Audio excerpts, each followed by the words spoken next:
অসমৰ প্ৰাচীন ঐতিহাসিক ৰাজবংশটোৰ নাম কি? ইয়াত অপশ্যন কেইটা আছে পাল বংশ, আহোম বংশ, বৰ্মন বংশ আৰু কোচ বংশ।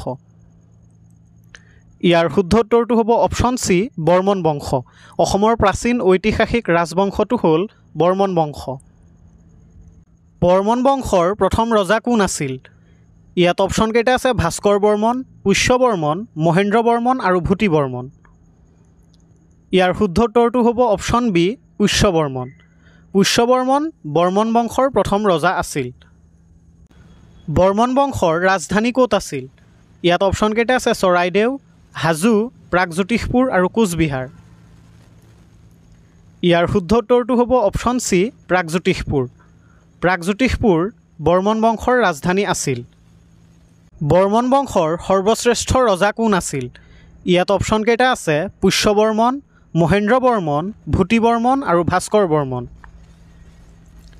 ইয়াৰ শুদ্ধ উত্তৰটো হ'ব অপশ্যন ডি ভাস্কৰ বৰ্মন। ভাস্কৰ বৰ্মন বৰ্মন বংশৰ সৰ্বশ্ৰেষ্ঠ ৰজা আছিল।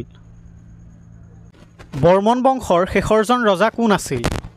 ইয়াত অপশ্যন কেইটা আছে ভাস্কৰ বৰ্মন, পুষ্য বৰ্মন, মহেন্দ্ৰ বৰ্মন আৰু ভূতি বৰ্মন।